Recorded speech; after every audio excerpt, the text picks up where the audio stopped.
بسم اللہ الرحمن الرحیم بسم اللہ الرحمن الرحیم الحمد للہ رب العالمین والصلاة والسلام علی سید الانبیاء والمرسلین وعلی آلہ واصحابہ اجمعین۔ علم صرف کی کچھ بنیادی اصطلاحات یہاں تک ہم نے سیکھی ہیں، جن میں لفظ کی تعریف، اس کے بعد کلمہ، اور کلمہ کی پھر 3 قسمیں، اسم، فعل اور حرف، اور پھر ہم نے اسم اور فعل کی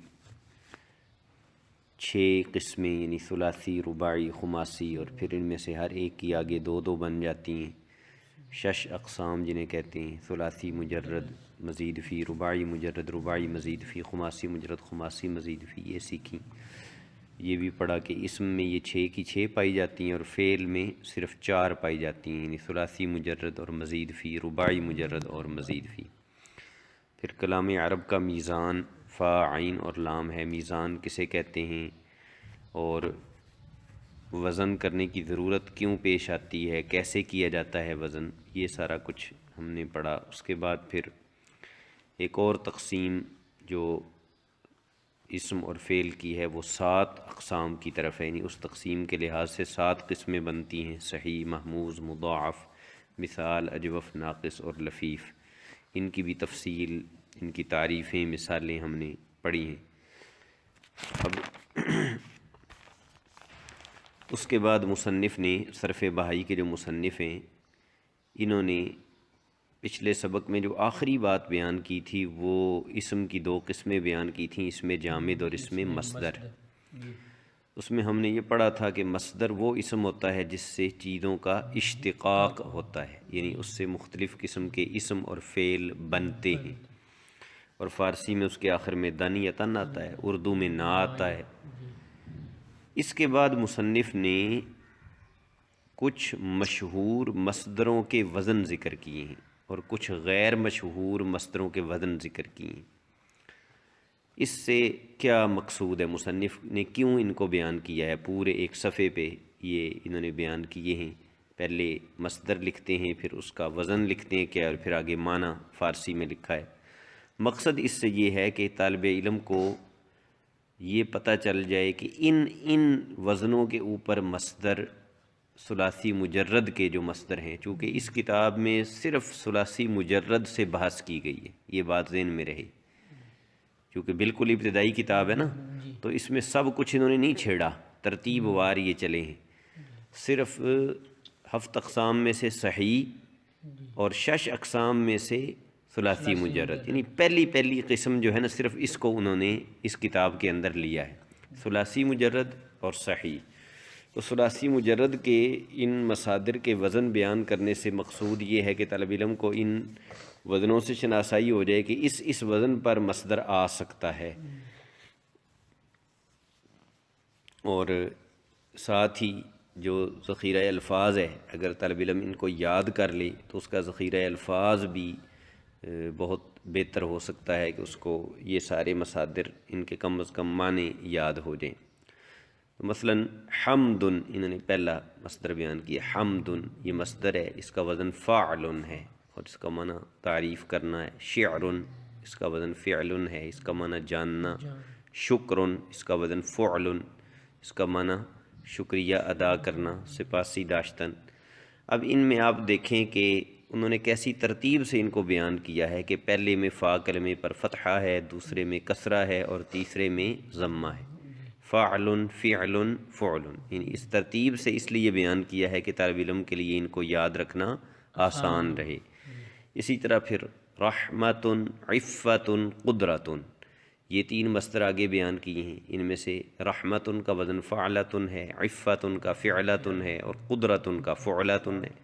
تو ان کو بھی اسی ترتیب سے بیان کیا ہے کہ پہلے میں فا کلمے پر زبر، دوسرے میں زیر، تیسرے میں پیش، اور ان تینوں میں اگر آپ دیکھیں تو ان کے آخر میں تا آئی ہوئی ہے، تینوں کے آخر میں تا آئی ہوئی ہے، رحمت، عفت اور قدرت۔ اگلے 3 مصدر بیان کیے ہیں، فرح لاعب اور کبر. فرح کا وزن فعل ہے، خوش ہونا، لاعب فاعل کھیلنا، اور کبر فعل بڑا ہونا. تو ان میں بھی آپ دیکھیں کہ فرح میں عین کلمے پر زبر ہے، لاعب میں عین کلمے پر زیر ہے، اور کبر میں فا کلمے پر زیر ہے اور عین کلمے پر زبر ہے. اسی طرح سورایٌ رحوم، ان میں بھی سورایٌ کا وزن فعال ہے، ان میں عین کلمے پر زبر ہے اور رحوم میں عین کلمے پر پیش ہے. یعنی جہاں جہاں ان میں فرق ہے وہ واضح ہو جائے. خازانۃ سارقۃ، دونوں کے آخر میں تا ہے لیکن خازانۃ میں عین کلمہ پر زبر ہے اور سارقۃ میں عین کلمے پر زیر ہے. ذہاب قیام سوال، ان میں فا کلمے کے لحاظ سے فرق ہے. ذہاب میں فا کلمے پر زبر، قیام میں زیر، سوال میں پیش. دلالۃ رسالۃ اور بغایۃ، ان میں بھی وہی فرق ہے فا کلمے کی حرکت کا. ذبیب جیسے فعیل، یہ بھی مصدر ہے. اب اس میں اگر یہ کسی نے غور سے نہیں پڑھا کسی طالب علم نے، تو وہ جب آگے جا کر یہ پڑھے گا کہ فعیل کا وزن جو ہے وہ صفت مشبہ کا وزن ہے، آگے ایک صفت مشبہ آئے گی شریف کریم وغیرہ، تو وہ یہی سمجھے گا کہ ذبیب فعیل کے وزن پر ہے تو یہ صفت مشبہ ہے. حالانکہ یہاں سے یہ پتہ چل رہا ہے کہ اس وزن کے اوپر مصدر بھی آ سکتا ہے. یعنی ایک ہی وزن کے اوپر عام اسم بھی آ سکتے ہیں، اس میں مشتق بھی، اسی وزن پر اس میں مصدر بھی آ سکتا ہے. تو یہ میں نے چند مصادر پڑھ کے اس لیے سنا دیے ہیں کہ اس کے مطابق طالب علم خود ان کو یاد کر سکتا ہے. زبریں زیریں لگی ہوئی ہیں اور ان کا مقصود یہ ہے کہ طالب علم کو یہ پتہ چل جائے کہ مصدر کا کوئی خاص وزن ثلاثی مجرد میں نہیں ہے. ثلاثی مزید فی میں مصدروں کے وزن طے شدہ ہیں، پکے ہیں، سمجھ آئی ہے، ان کا ایک قاعدہ مقرر ہے. لیکن ثلاثی مجرد میں مصدروں کا کوئی قاعدہ مقرر نہیں ہے. یہ وزن ہیں، انہی کو یاد کرنے سے پتہ چل سکتا ہے کہ یہ مصدر ہوگا. اس کے بعد جو اگلی بات ہے وہ بھی انتہائی اہم اور ضروری ہے کہ مصدر کا لفظی معنی ہے نکلنے کی جگہ. تو عربی زبان میں مصدر سے کتنی چیزیں نکالی جاتی ہیں، مشتق کی جاتی ہیں. یہ یوں سمجھیں کہ اس پوری کتاب کا لب لباب یہ چیز ہے اور یہ سب سے اہم بحث ہے. پہلے تو اصطلاحات تھی نا، علم صرف ہم نے پڑھا کہ صرف کا معنی ہی پھیرنا ہے اور ایک کلمے کو مختلف حالتوں میں لے جانا، ایک کلمے سے دوسرا کلمہ بنانا، یہی تو اس علم کا خاص جو ہے نا وہ فائدہ بھی کہہ لیں، فائدہ بھی ہے، اس کی غرض بھی ہے اور اس کا موضوع بھی ہے جس کے ارد گرد اس کی ساری بحثیں گھومتی ہیں. تو اس لیے یہ سب سے اہم بحث ہے کہ کتنی چیزیں ہیں جو مصدر سے نکالی جاتی ہیں، مشتق کی جاتی ہیں، بنائی جاتی ہیں، اور پھر کیسے بنائی جاتی ہیں، ان میں فرق کیا ہے. یہ جس نے سمجھ لیا تو وہ اس نے سمجھو اس علم کا جو فائدہ تھا وہ حاصل کر لیا. تو فرماتے ہیں کہ اہل عرب ہر مصدر سے 12 چیزیں مشتق کرتے ہیں. اب انہوں نے ہر مصدر کہہ دیا ہے تو اس میں اکا دکا مستثنا بھی ہوں گے، یعنی کچھ 1 2 مصدر 4 آپ کو ایسے مل جائیں گے کہ جن سے یہ ساری چیزیں نہیں بنیں گی. لیکن مقصد ان کا یہ ہے کہ اکثریت مصدروں سے یہ 12 چیزیں نکالی جاتی ہیں. آسانی میں ان کو اگر آسانی سے یاد رکھنا ہو تو یوں یاد رکھ لیں کہ 6 ان میں سے فعل ہیں اور 6 اسم. 6 فعل ہیں اور 6 اسم ہیں. 6 جو فعل ہیں تو فعل میں ہم نے پیچھے پڑھا ہے نا کہ جس میں کسی کام کا کرنا یا ہونا بیان کیا جائے اور ساتھ کوئی نہ کوئی زمانہ بھی اس میں ہو، یہ 2 چیزیں اس میں ہوتی ہیں. تو 6 فعل ہیں، 6 اسم ہیں. 6 فعل کون سے ہیں ان کے پہلے نام ہم سنتے ہیں، پھر ان میں سے ہر ایک کے متعلق تھوڑی تھوڑی تفصیل ہم سنیں گے. اسی طرح جو 6 اسم ہیں تاکہ ہمیں ان کے نام بھی اچھی طرح یاد ہو جائیں اور ان کی تعریفیں بھی مختصر اچھی طرح یاد ہو جائیں. باقی تفصیل ہر ایک کی آگے اگلی کتابوں میں آ جائے. تو پہلے ہم 6 فعلوں کو دیکھتے ہیں جو ہر مصدر سے نکالے جاتے ہیں. پہلا فعل ہے فعل ماضی. فعل ماضی دوسرا ہے فعل مضارع ضاد کے ساتھ مضارع، تیسرا ہے فعل جحد جیم اور حا اور دال جحد، چوتھا فعل نفی نون فا اور یا، پانچواں فعل امر اور چھٹا فعل نہج نہج نون ہا اور یا۔ یہ 6 فعل ہیں جو مصدر سے نکالے جاتے ہیں، ماضی، مضارع، جحد، نفی، امر اور نہج۔ اسی طرح 6 اسم ہیں جو ہر مصدر سے نکالے جاتے ہیں، اسم فاعل، اسم مفعول، اسم تفضیل، اسم آلہ، اسم زمان اور اسم مکان۔ اسم فاعل، اسم مفعول، اسم تفضیل، اسم آلہ، اسم زمان اور اسم مکان۔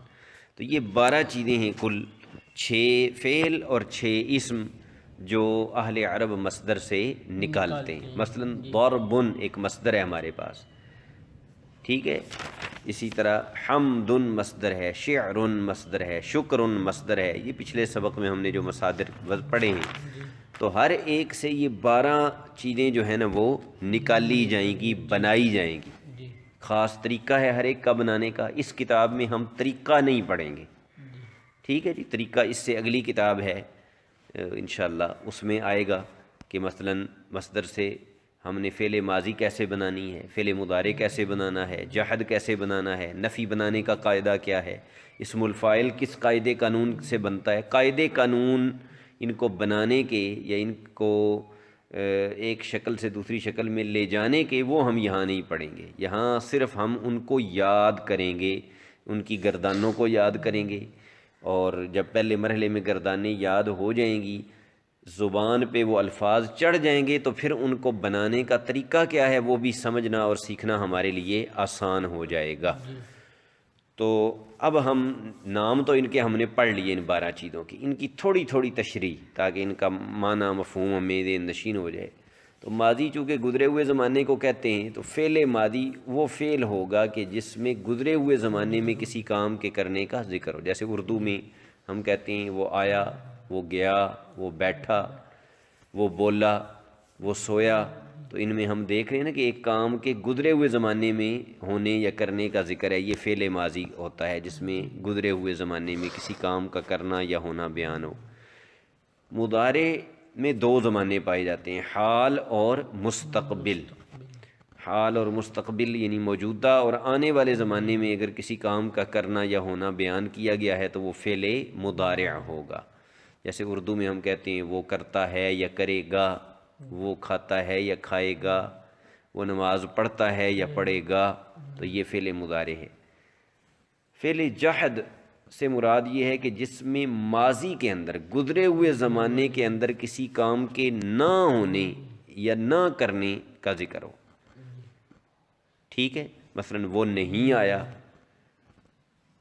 اس نے نہیں کہا، وہ نہیں بولا، وہ نہیں بیٹھا، یہ اس میں گزرا ہوا زمانہ بھی ہے اور ساتھ کام کی نفی بھی ہے، اس کو جحد کہتے ہیں۔ اگر مستقبل میں کسی کام کی نفی ہے، مستقبل میں کسی کام کے ہونے کا انکار ہے تو وہ نفی کہلاتا ہے، یعنی یہ اصطلاحی فرق ہے۔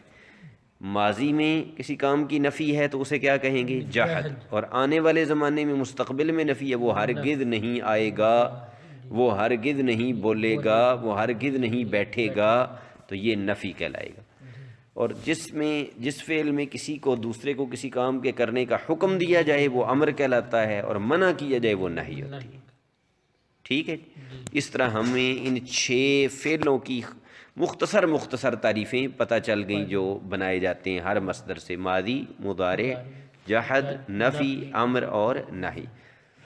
امر جیسے مثلا تو جا، تو بیٹھ، ٹھیک ہے، تو نماز پڑھ، یہ امر ہو گیا۔ تو جھوٹ نہ بول، تو نہ جا، تو نہ بیٹھ، یہ نہی ہو گئی۔ یہ 6 فعل ہیں۔ اسی طرح 6 اسم بھی ہیں جو بنائے جاتے ہیں ہر مصدر سے۔ پہلا اسم فاعل۔ اسم فاعل کسے کہتے ہیں کہ جب کوئی بندہ کوئی کام کرتا ہے تو اس کام کے کرنے کی وجہ سے اسے ایک نام ملتا ہے، ٹھیک، مثلا آپ کسی جگہ سے گزرے تو آپ نے دیکھا کہ کوئی بندہ برتن بنا رہا ہے، تو آپ کہیں گے برتن بنانے والا، یہ اس کو ایک نام ملا نا، ایک اس کا ذاتی نام ہے، ذاتی نام نہیں جو اس کے ماں باپ نے رکھا ہے، ایک وہ نام ہے، ایک وہ نام ہے جو اس کو کس لیے ملا کہ وہ کوئی کام کر رہا ہے، گاڑی چلا رہا ہے تو اسے کہیں گے گاڑی چلانے والا، کوئی کھانا کھا رہا ہے تو اسے کہیں گے کھانا کھانے والا، کوئی بیٹھا ہوا ہے تو اسے کہیں گے بیٹھنے والا۔ کسی کام کے کرنے کی وجہ سے بندے کو جو نام ملتا ہے اسے کہتے ہیں اسم فاعل۔ مثلا حمد مصدر ہے، اس کا معنی ہے تعریف کرنا، تو جو کسی کی تعریف کر رہا ہوگا اسے اردو میں کہیں گے تعریف کرنے والا۔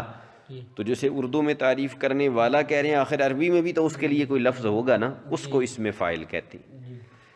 جب بندے پر کوئی کام واقع ہوتا ہے، واقع ہونے کا مطلب ہے کہ کسی کام کا بندے پر کوئی اثر پڑتا ہے، مثلا کسی کو مارا جا رہا ہے، ٹھیک ہے، کوئی بلڈنگ بنائی جا رہی ہے، کسی کتاب کو پڑھا جا رہا ہے، پڑھایا جا رہا ہے، تو اب اس پر اس کا اثر ہو رہا ہے نا، اس بلڈنگ پر، اس کتاب پر، اس بندے پر جسے مار پڑ رہی ہے، اس لحاظ سے بھی اس کو ایک نام ملتا ہے، ٹھیک ہے۔ مثلا مارا ہوا، بنایا ہوا، پڑھایا ہوا، سمجھا ہوا، تو اس کو کہتے ہیں اسم مفعول۔ کسی چیز یا کسی شخص پر جب کوئی کام واقع ہوتا ہے، اس پر اثر ڈالتا ہے، تو اس پر جو اس کو نام ملتا ہے نا اسے کہتے ہیں اسم مفعول۔ اچھا، ایک بندے میں کوئی چیز پائی گئی، کوئی خوبی یا خامی، دوسرے میں اس کی بنسبت وہ زیادہ پائی گئی، مثلا ایک بندہ علم رکھتا ہے، دوسرا اس سے زیادہ علم رکھتا ہے، ایک بندہ شاعر ہے، دوسرا اس سے بڑا شاعر ہے، ایک بندہ ڈرائیور ہے، دوسرا اس سے اچھا ڈرائیور ہے، تو یہ جو زیادہ اور اچھا اور بہتر والا ہے نا خوبی ہوتی ہے، اس کی وجہ سے بندے کو جو نام ملتا ہے اسے کہتے ہیں اسم تفضیل۔ اسم تفضیل، مثلا کہتے ہیں کہ یہ فلاں سے اچھا گھڑ سوار ہے، یہ فلاں سے زیادہ بہادر ہے، یہ بندہ فلاں سے زیادہ علم رکھنے والا ہے، تو اب جو زیادہ بہادر، زیادہ علم رکھنے والا، زیادہ اچھا، یہ اس میں تفضیل ہے، یعنی جس میں یہ بیان کیا جائے کہ اس میں یہ خوبی دوسرے کی بنسبت زیادہ ہے۔ کسی کام کو کرنے کا جو آلہ ہوتا ہے، جس کے ذریعے کام کیا جاتا ہے، اس کو جو نام دیا جاتا ہے نا وہ اسم آلہ کہلاتا ہے۔ مثلا آپ کسی چیز کے ذریعے کسی کو کاٹ رہے ہیں تو وہ کاٹنے کا آلہ ہے، لکھ رہے ہیں تو وہ لکھنے کا آلہ ہے، کھول رہے ہیں تو وہ کھولنے کا آلہ ہے، تو اس کو کہیں گے اسم آلہ، یعنی کسی کام کے کرنے کا جو آلہ ہو اس کا نام، آلے کا نام، کسی کام کو جس کے ذریعے سے کر رہے ہیں اس کا جو نام ہے، اس ذریعے کا جو نام ہے وہ اسم آلہ ہے۔ جس جگہ پہ کوئی کام ہوا ہے اس جگہ کے کو ایک نام ملے گا، مثلا کسی جگہ پہ نماز پڑھی جا رہی ہے تو اسے کہیں گے نماز پڑھنے کی جگہ، کسی جگہ پہ کھانا کھایا جا رہا ہے تو کہیں گے کھانا کھانے کی جگہ۔ اب یہاں بھی ذہن میں رہے کہ ایک اس جگہ کا ذاتی نام ہوگا، ذاتی نام کی بات نہیں ہو رہی، کسی اس مصدر والے کام کے ہونے کی وجہ سے اس جگہ کو جو نام ملے گا وہ کہلائے گا اسم مکان۔ مکان جگہ کو کہتے ہیں عربی زبان میں، اور جس زمانے میں کوئی کام کیا جا رہا ہے اس زمانے کو بھی، اس وقت کو بھی ایک نام ملے گا، اسے کہتے ہیں اسم زمان، ٹھیک ہے۔ مثلا آپ کہتے ہیں نماز پڑھنے کا وقت، کھانا کھانے کا وقت، سونے کا وقت، جاگنے کا وقت، تو اب یہ جو نام مل رہا ہے اس وقت کو یہ کہلائے گا اسم زمان۔ آپ کہتے ہیں دوڑنے کی جگہ، بیٹھنے کی جگہ، چلنے کی جگہ، تو یہ مکان کو نام مل رہا ہے، اسے کہتے ہیں اسم مکان۔ تو یہ 12 چیزیں ہیں جو ہر مصدر سے اہل عرب بناتے ہیں، انہی کو بنانا ہم نے سیکھنا ہے، لیکن اس سے پہلے ہم نے ثلاثی مجرد سے ان چیزوں کو یاد کرنا ہے تاکہ یہ ہماری زبان پہ چڑھیں، ہمارے ذہن میں محفوظ ہوں، ہمارے حافظے میں محفوظ ہوں، اور پھر ہم پڑھیں گے کہ یہ کیسے بنائی جاتی ہیں۔